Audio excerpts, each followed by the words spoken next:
Conditional sentence নিয়ে ভিন্ন স্বাদ ভাবা। ভালো করে দেখো, ক্লাস 6 থেকে এইচএসসি, এসএসসি, এইচএসসি অ্যাডমিশন, চাকরি প্রার্থী সবার কন্ডিশনাল আছে। আজকে এক ক্লাসে পোস্টমর্টেম করে দিচ্ছি। মূলত আমরা সবাই জানি যে ইফযুক্ত বাক্যকে আসলে কন্ডিশনাল বলে, তাই তো? একটা হলো ফার্স্ট কন্ডিশনাল, একটা সেকেন্ড কন্ডিশনাল আর একটা থার্ড কন্ডিশনাল। প্রথমে একেবারে বেসিক থেকে ধরে দেখো। ইফ প্লাস বার ওয়ান থাকলে উইল প্লাস বি ওয়ান। এখানে প্রত্যেক সেন্টেন্সে কিন্তু সাবজেক্ট থাকবে, এই জন্য সাবজেক্টটা আমি এড়িয়ে যাচ্ছি। প্রতিটা সেন্টেন্সেতে সাবজেক্ট থাকবে। ইফ সাবজেক্ট বার ওয়ান থাকলে সাবজেক্ট উইল ভার্ব ওয়ান। অর্থাৎ মেন কাজটা হলো ইফের পর যদি ভার্ব ওয়ান থাকে অর্থাৎ প্রেজেন্ট ফর্ম থাকে, উইলের পর প্রেজেন্ট ফর্ম অর্থাৎ ভার্ব ওয়ান বেস ফর্ম দিবা। যেমন if you come I will go. যেমন এখানে ইফের পর কামটা বার ওয়ান দেখছো, তাই উইলের পর গোটা বার ওয়ান দিয়েছে। কিন্তু সেকেন্ড কন্ডিশনাল হলো ইফের পরে যদি ভার্ব টু থাকে, বার ওয়ানের জায়গায় যদি ভার্ব টু থাকে, উইলের জায়গায় জাস্ট উড হয়ে যাবে। তাহলে সেকেন্ড কন্ডিশনাল কি? ই প্লাস ভার্ব টু থাকলে would plus verb one. First conditional হলো ই প্লাস ভার্ব ওয়ান থাকলে will plus verb one. Second conditional হলো ই প্লাস ভার্ব টু থাকলে would plus verb one. Second conditional মানে would plus verb two দিয়ে ফেলিও না, ওটা তো মডেল ভার্ব, মডেল ভার্বের পর তো ভার্ব ওয়ানই হবে। থার্ড কন্ডিশনাল হলো ইফ হ্যাড ভার্ব থ্রি থাকলে উড হ্যাভ ভার্ব থ্রি। যেমন এটা দেখো, ইফ ইউ কেম, কামের ভার্ব থ্রি হলো came, would plus verb one I would go. কিন্তু এটা হচ্ছে if you had come, if had verb three, if had verb three থাকলে কামের ভার্ব থ্রি কিন্তু কাম, তাই would have verb three. If you had come I would have come. তাহলে সহজ কথা কি বলো? ফার্স্ট কন্ডিশনাল কি? ফার্স্ট কন্ডিশনাল কি?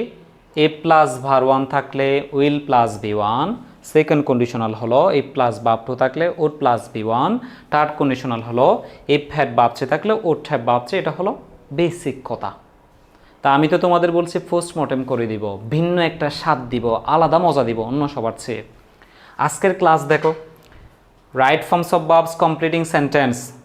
কন্ডিশনাল না জানলে, কন্ডিশনাল না জানলে তোমার এগুলা পরীক্ষা অ্যান্সারই করতে পারবে না। Right forms of verbs completing sentence কোনো কিছু। আচ্ছা, এবার আসে আমরা পোস্টমর্টেম করি। উইলের জায়গায় ক্যান থাকবে, শ্যাল থাকবে, মে থাকবে, মাস্ট থাকবে। তাহলে এখানে যদি উইলের জায়গায় ক্যান থাকতে পারে, এখানে উইলের জায়গায় কুড থাকবে, মাইট থাকবে, শুড থাকবে। ওকে, আচ্ছা। আবার এটা এরকম হইতে পারে না, I will go if you come, you can pass in the exam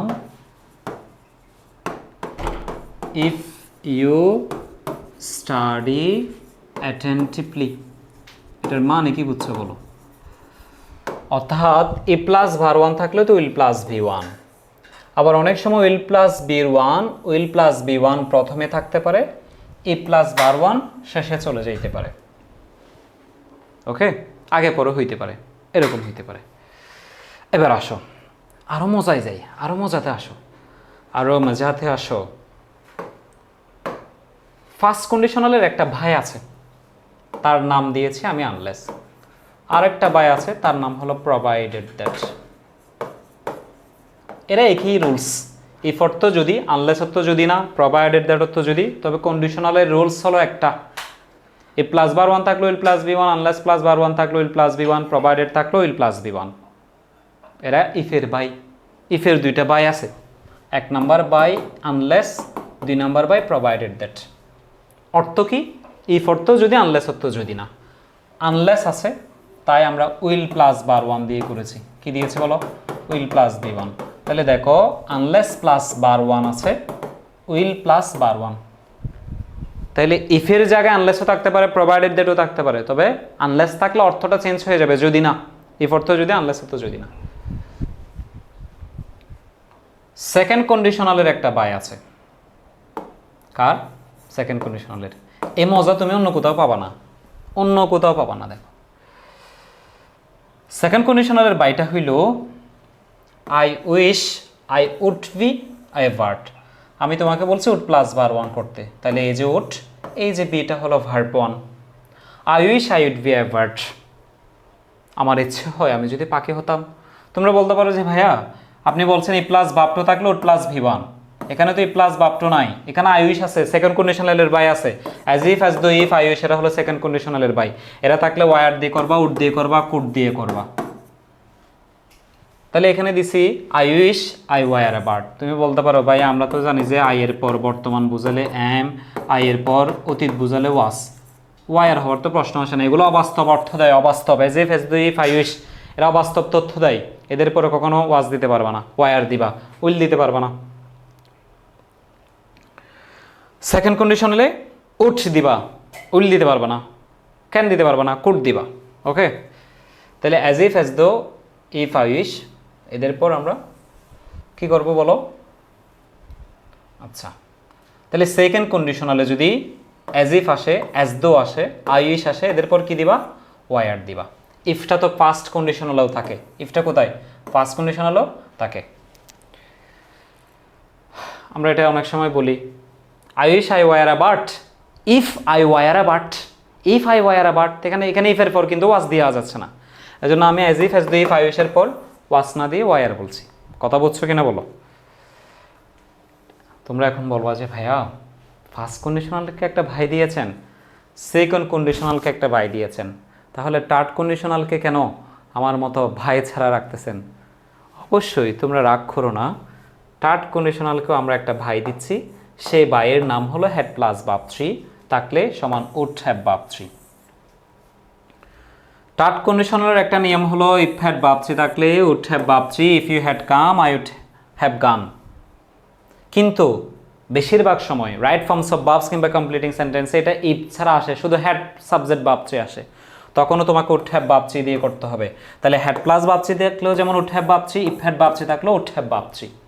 তাহলে থার্ড কন্ডিশনাল বেশিরভাগ সময় ইফ ছাড়া থাকবে, যে ইফ ছাড়া, যেমন হ্যাড আছে, সি এর ভার্ব থ্রি হলো seen, had I seen you before, would have verb three I would have remembered your face, had I seen you before I would have remembered your face. মজা দেখছো কন্ডিশনালের মজা? আমরা provided that আলাদা শিখছি, unless আলাদা শিখছি, as if as though I wish আলাদা শিখছি, হ্যাড প্লাস ভার্ব থ্রি আলাদা শিখছি। আমি তোমাদেরকে এগুলো বাই বানাই দিছি, বলছি না আমার কন্ডিশনাল সেন্টেন্সে অন্য সবার চেয়ে মজা পাইবা। আচ্ছা, আরও আছে, আরও মজা আছে, এখনো যাইও না, আরও মজা আছে। কমপ্লিটিং সেন্টেন্স কিংবা রাইট ফর্মস অফ ভার্বসে এখানে আরও যে জিনিসটা হয়, if I had a camera, এটা কি দিয়ে করবা বলো? অথবা if I had a camera, কোনটা কোন কন্ডিশনাল বলো? তোমরা কি করো, হ্যাড দেখছো মানে থার্ড কন্ডিশনাল, এখানে ইফের পর ভার্ব টু, এই হ্যাডটা হলো এখানে ভার্ব টু, কিন্তু ইফের পর এই যে ইফ, এই যে হ্যাড, এই যে হ্যাড, এটা আমার রুলসের হ্যাড, এটা আমার ভার্ব থ্রির হ্যাড, হ্যাভ ফেজের ভার্ব টু হ্যাড, হ্যাভ ফেজের ভার্ব থ্রির হ্যাড। তাহলে if had verb three, if had verb three, if had verb three, তাহলে প্রথম হ্যাড হলো রুলসের হ্যাড, দ্বিতীয় হ্যাড হলো ভার্ব থ্রি এর হ্যাড। তাহলে তুমি কেন শুধু হ্যাড থাকলে ভার্ব থ্রি ছাড়া কেন তুমি থার্ড কন্ডিশনাল করবা? যদি ইফ হ্যাড থাকে তাহলে সেটা second conditional would plus verb one দিয়ে করবা। যদি ইফ হ্যাড থাকে, অর্থাৎ ইফ হ্যাড ভার্ব থ্রি থাকে, তখন would have verb three third conditional দিয়ে করবা। হ্যাড মানেই যে থার্ড কন্ডিশনাল মনে করবা না, হ্যাড মানেই থার্ড কন্ডিশনাল মনে করবা না। তাহলে বলো if I had a camera, যদি আমার একটা ক্যামেরা থাকে, I would take a picture, I would take picture, I would take photos, would plus bar one দিয়ে করছি।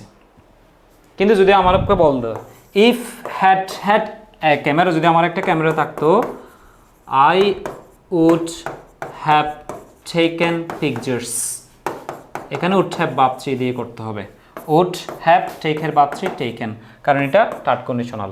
তাহলে ইফ হ্যাড থাকলে এটা ইফ হ্যাড ভার্ব থ্রি, অর্থাৎ third conditional would have verb three দিয়ে করবা। আরো দেখো,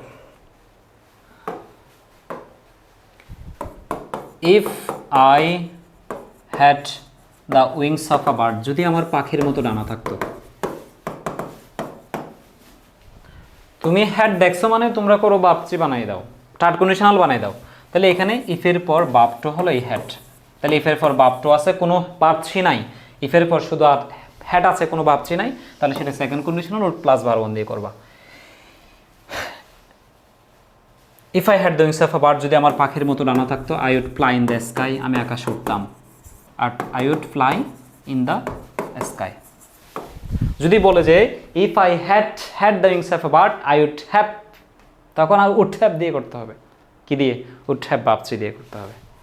কাহিনী বুঝছো? কন্ডিশনালের মজা পাইতেছ? এই মজার ক্লাসগুলো পাইতে চাও? আমাদের ফ্রি ক্লাস চলতেছে, পেড ক্লাস চলতেছে, ফ্রি কোর্স, পেড কোর্স, যেখানে মন চায় সেখানে ভর্তি হয়ে যাও। কষ্ট করে ফ্রি কোর্সে ভর্তি হয়ে যাও, পেড কোর্সে টাকা দিয়ে ভর্তি হইতে হবে না, কেমন? আমাদের ডিসক্রিপশন বক্স, কমেন্ট বক্সে বিস্তারিত দেওয়া থাকবে। আমাদের ক্লাসগুলো ভালো লাগলে তোমরা অবশ্যই শেয়ার করে দিবা, লাইক কমেন্ট শেয়ার করবা, ইউটিউবে গিয়ে সাবস্ক্রাইব করবা, ক্লাসগুলো দেখে ফেলো। আরও আছে কিন্তু পড়া, কিন্তু এখনও শেষ করি নাই, আরও আছে তো পড়া। আমার সাথে থাকো, তোমরা কোথাও যাইও না। আরেকটা আছে যে জিরো কন্ডিশনাল, বৈজ্ঞানিক সত্য কথা, সায়েন্টিফিক্যাল ট্রুথ, চিরন্তন সত্য কথা, ইউনিভার্সাল ট্রুথগুলো মূলত জিরো কন্ডিশনাল হয়ে থাকে। জিরো কন্ডিশনাল কি? ই প্লাস ভার্ব ওয়ান থাকলে verb one, if plus verb one থাকলে present form, if plus verb one থাকলে ভার্ব ওয়ান। ফার্স্ট কন্ডিশনাল কীরকম ছিল? ই প্লাস ভার্ব ওয়ান থাকলে উইল প্লাস বি ওয়ান। কিন্তু জিরো কন্ডিশনাল হলো if plus verb one থাকলে শুধু verb one, if plus verb one থাকলে শুধু verb one. If water hits 100 degree Celsius, এরকম দেয় জানিতে জানি না, সায়েন্সের স্টুডেন্ট না, এরকম লিখে নাকি 100 ডিগ্রি নাকি এরকম, আমি তো জানি না, মনে হয় এরকম লিখে। আচ্ছা, তোমরা যারা সায়েন্সের আছো আমাকে একটু শিখাই দিও, আমি তো জানি না। If water hits 100 degree Celsius, যদি 100 ডিগ্রি তাপমাত্রা এটা ফোটানো হয়, ইট বয়েলস, এটি বুদবুদ করবে, শুধু ভার্ব ওয়ান দিয়ে করছি, প্রেজেন্ট ফর্ম দিয়ে করছি, ইনডিফিনিট ফর্ম দিয়ে করছি, প্রেজেন্ট ইনডিফিনিট দিয়ে। তাইলে জিরো কন্ডিশনাল হলো প্লাস ভার্ব ওয়ান থাকলে verb one, will plus verb one না। বৈজ্ঞানিক কথাগুলো, চিরন্তন সত্যগুলো। বাস্তবতা, অবাস্তবতার উপর ভিত্তি করে কন্ডিশনাল দুই প্রকার, একটা হচ্ছে রিয়েল কন্ডিশনাল, বাস্তব, আর একটা আনরিয়েল কন্ডিশনাল। ফার্স্ট এবং জিরো হলো রিয়েল, সেকেন্ড এবং থার্ড হলো আনরিয়েল। জিরো তো অবশ্যই রিয়েল কন্ডিশনাল, বৈজ্ঞানিক কথাগুলো, সত্য কথা, এগুলো তো জিরো হইতে পারে, তার মানে জিরো অবশ্যই রিয়েল, এটার কোনো এক্সপ্লেনেশন তোমার দরকার নাই। ফার্স্ট কন্ডিশনাল রিয়েল, দেখো, ইফ ইউ কাম, যদি তুমি আসো, আই উইল গো, আমি যাব। কালকে তুমি স্কুলে আসলে আমি যাব, কালকে তুমি বিয়েতে আসলে আমি যাব। তাহলে এই কথাটার একটা সত্যতা আছে, বাস্তবতা আছে। ফার্স্ট এবং জিরো এটা হলো রিয়েল কন্ডিশনাল। সেকেন্ড এবং থার্ড কি? ইফ ইউ কেম, যদি তুমি আসতা, আই উড গো, আমি যাইতাম। এখন বলতেছো, মনে করো আমার বিয়েতে তোমরা কেউ আসো নাই, আমার বিয়েতে তো তোমাদের সবাই দাওয়াত দিব, তো তোমার বন্ধু তোমার জিজ্ঞেস করতেছে তুমি স্যারের বিয়েতে আসো নাই কেন, আমাদের মানিক স্যারের বিয়েতে, বলছে তুমি যাও নাই তাই আমি আসি নাই। আচ্ছা, তোমরা আসার জন্য কি বিয়ে কি এখন আমি আর একটা করবো? এটা কি সম্ভব নেই? তাইলে এটা বাস্তবতার আর কি নাই, ভিত্তি নেই, এটা হলো অবাস্তব। তুমি আসো নাই আমিও যাই নাই, তুমি আসো না আমিও যাই নাই, এখন তুমি আসার জন্য বিয়ে আমি আরেকটা করতে পারবো না, এটা আর বাস্তবতা নাই, এটা অতীত হয়ে গেছে। তুমি আসো নাই আমিও যাই নাই, তোমাকে যদি আমি আগে দেখতাম তোমার আমি চিনতে পারতাম, এখন আগেও দেখি নাই, চিনি নাই, সেই কারণে এই কথাটার আর বাস্তবতার ভিত্তি নাই, রিয়েলিটি নাই এখানে, জন্য এটা হলো আনরিয়েল কন্ডিশনাল।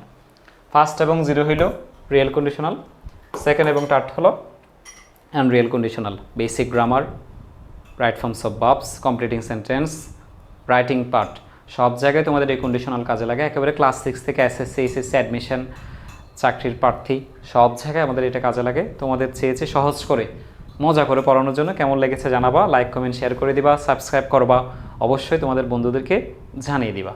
ধন্যবাদ সবাইকে, মানিস ইংলিশ লাভার্সের পক্ষ থেকে। আসসালামু আলাইকুম।